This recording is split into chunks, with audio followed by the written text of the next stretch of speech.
विषयों का ध्यान करते हुए मनुष्य में उनके प्रति आसक्ति उत्पन्न होती है। आसक्ति से कामना उत्पन्न होती है और कामना से क्रोध उत्पन्न होता है। इस श्लोक का उद्देश्य दर्शाते हुए श्री कृष्ण कहते हैं कि सांस्कारिक वस्तुओं और इच्छाओं के प्रति आसक्ति किस प्रकार नकारात्मक भावनाओं और परिणामों को जन्म दे सकती है। क्रोध, लोभ, वासना आदि को वैदिक शास्त्रों में मानस रोग या मन का रोग माना गया है।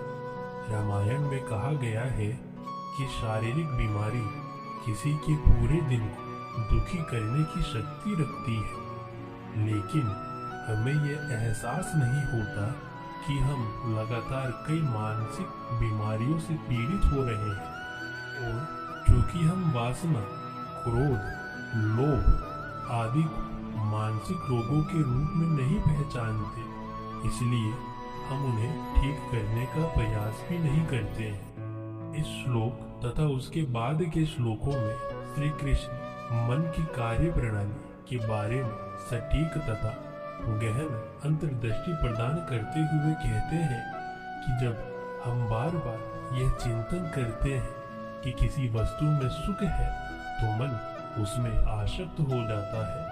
लेकिन समस्या यह है कि आसक्ति से इच्छा उत्पन्न होती है। अगर कोई शराब के प्रति आसक्त है तो मन बार बार शराब की इच्छा रखता है।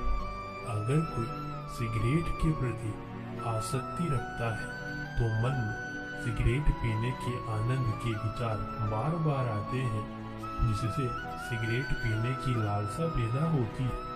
इस तरह आसक्ति से इच्छा उत्पन्न होती है और एक बार इच्छा विकसित हो जाने पर यह दो समस्याओं को जन्म देती है, लालच एवं क्रोध। इसके बारे में श्री कृष्ण वर्णन करते हुए कहते हैं कि लालच इच्छा की पूर्ति से आता है।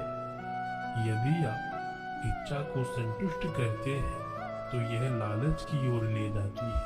इस प्रकार इच्छा को संतुष्ट करके भी समाप्त नहीं किया जा